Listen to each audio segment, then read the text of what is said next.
The real story of Pocahontas is brutal. She was 12 and she was kidnapped by an Englishman and brought back here. She died aged 20 and never saw her family or her home again.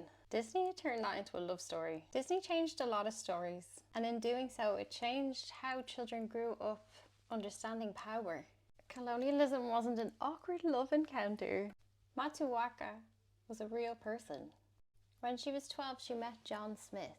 She was kidnapped by English settlers, held hostage, forced to convert to Christianity, married off to John Rolfe, taken back on one of the lovely boats to England, and died at the age of 20 in Gravesend in Kent. Disney turns colonization into misunderstanding and replaces systematic violence with romance. Why does Disney do this? Because if the empire can control the stories that you love as a child, it controls the world that you accept as an adult.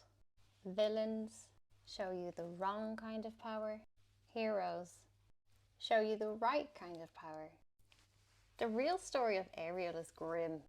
In the Hans Christian Andersen tale, the mermaid gives up her voice and her body and is in constant pain. She fails to get the prince and dies. She dissolves into sea foam. Hans Christian Andersen's fairy tale is about assimilation. It's about cultural erasure. It's about what a woman loses when she's in the constant pursuit of love.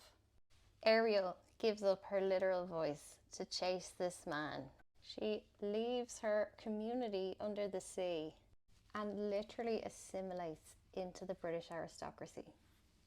While Ursula is queer-coded, fat, drag-inspired. Like, hello? This is divine, by the way. Ariel's happy ending is losing her voice, losing her community, and joining the royal, human, patriarchal world. The ocean was wild and free and hella feminine, while the land is structured as male, silent, safe. Beauty and the Beast was actually a folktale written in France in 1740 by Gabrielle Suzanne Barbeau de Venue.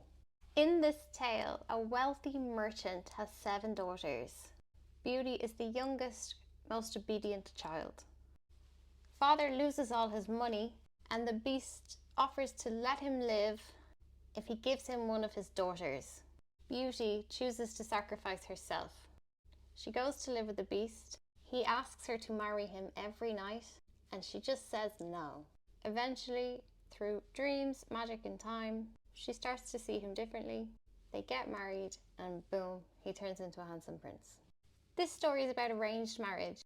It's about normalizing young women being married off to strange, powerful men. It's about patience and submission as a virtue.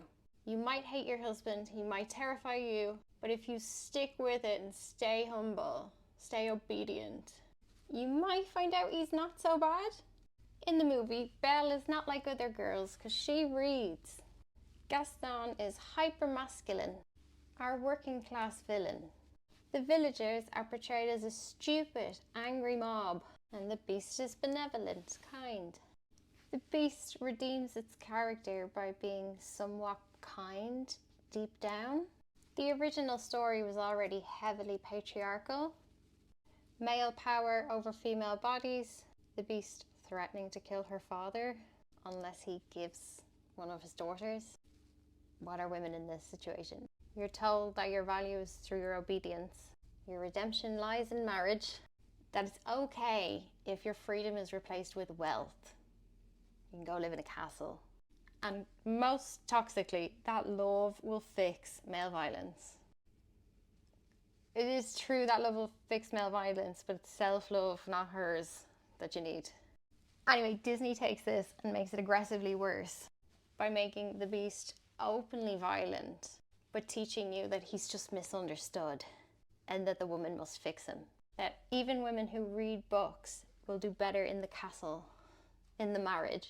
It introduces a new layer of working class toxicity with Gaston being the villain, because the beast lives in a castle, so aristocracy is okay. But a mere chav being hyper masculine around you, that is not acceptable masculinity either. Also, for whatever unnecessary reason, it just made the villagers really dumb, as if to downplay the sacrifice that this woman makes when she goes to live with the beast. Everybody in the village is just an NPC, nobody means anything to her. He doesn't have to change on his own. He doesn't have to deserve love. She has to see past his hideousness to unlock a prince. She has to fix him. And her reward for that is status and wealth and living in a castle.